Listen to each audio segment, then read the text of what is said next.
Tonight, we're going to break down what happened on a runway at New York's LaGuardia airport. It's a pretty harrowing story of how a totally routine night just spiraled into an absolute catastrophe. So let's get right into it. Think about it. A passenger jet, an emergency vehicle, and an active runway. Those are three things that should never, ever be in the same place at the same time. But on this one night, they were. And the results?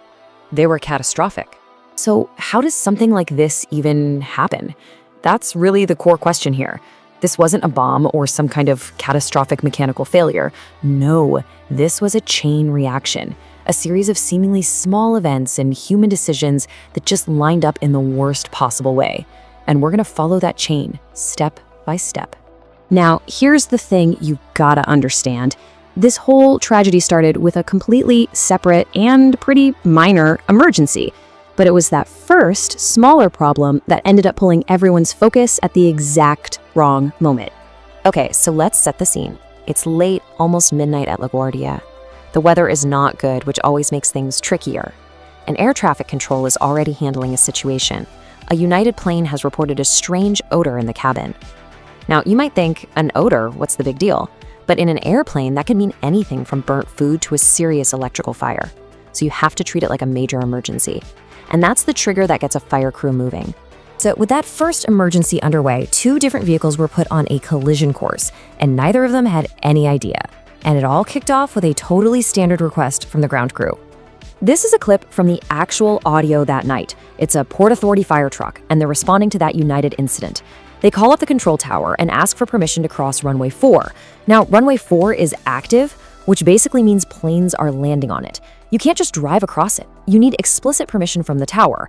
It's a request they make all the time, but one where there is zero room for error. And there it is, the reply that changed everything. The controller gives them the green light. Cross for Delta. As far as the firefighters are concerned, the runway is clear for them to cross. But it wasn't clear, not at all.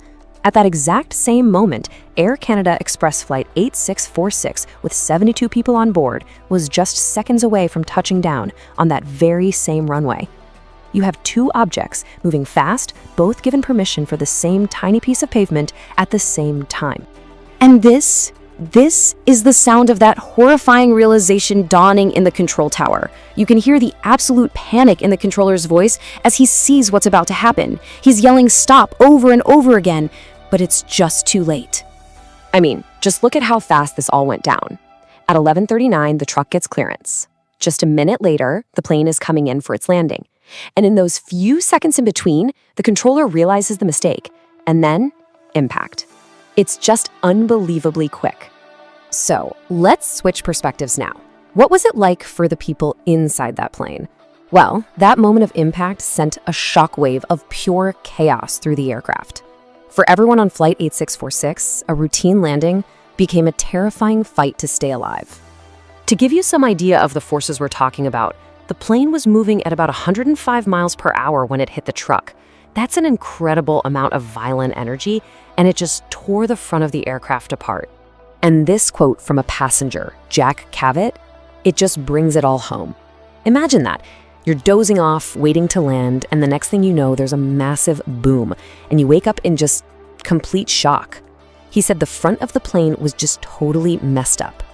And get this, in those first critical moments, with the pilots killed on impact, the passengers were completely on their own. They had to figure out how to force open the emergency exits and then actually climb down the wings of this wrecked plane to get to safety. Just incredible. So, when the dust settled, what was the human cost? Well, the aftermath of this collision is a really strange mix of absolute devastation and stories of survival that are just hard to believe. The randomness of it is just chilling. The two pilots, both of them young men just starting their careers, were killed instantly. But the two officers inside the massive fire truck that they hit, they survived with broken bones. And then there's this story, which authorities themselves are calling a miracle. A flight attendant was literally thrown from the plane while she was still strapped into her seat. They found her and her seat out on the runway, and she was alive. She's expected to be okay. It's just unbelievable. All told, 41 of the 72 passengers on board had to be taken to hospitals. That's more than half. It just goes to show how violent the impact was and that even the people who survived were dealing with some serious injuries. So as the sun came up the next day, the NTSB, the National Transportation Safety Board, was on the scene trying to piece together what went wrong. And as they started their investigation, a really chilling piece of audio from the control tower started to make the rounds. On the air traffic control radio waves, they found a recording of the controller talking to another pilot who had just seen the crash happen. This was just moments after the collision. And he said 3 simple words: "I messed up." It's just a raw, heartbreaking admission of guilt, right there in the immediate shock of it all. But here's what's so important to remember. This mistake didn't just happen out of nowhere. The controller was working inside a pressure cooker. He was already juggling bad weather and that other ongoing emergency with the United plane. It's a situation called cognitive stacking, basically trying to keep track of too many things at once. And you combine that with the fact that there's a nationwide shortage of air traffic controllers, well, you create a system where a single person is under immense strain. It's an environment that makes a fatal mistake like this much more likely. And what makes this whole thing even more shocking is that LaGuardia had such a good safety record. This was the first deadly crash at the airport in more than 3 decades. It's a tragic end to a very long, very safe run. And that leaves us with a really tough question, doesn't it? When something like this happens, who's really accountable? Is it all on the one person who made the final tragic mistake? Or does the blame also fall on the system itself? A system under so much pressure that it practically sets the stage for a mistake to happen. It's something to think about. Dreaming of flying across the world? Not just India, but Paris, London, Dubai. An ESA license is your passport to global skies. Recognized in 31 countries and accepted by airlines worldwide. Train in Europe with modern aircraft, multicultural exposure, and the world's highest safety standards.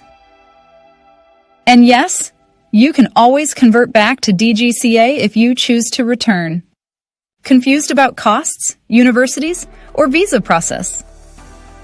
We're here to help for free. Hurry! Click the link below to register for your free one-on-one consultation today. Limited seats available. Your global cockpit awaits. Worldwide.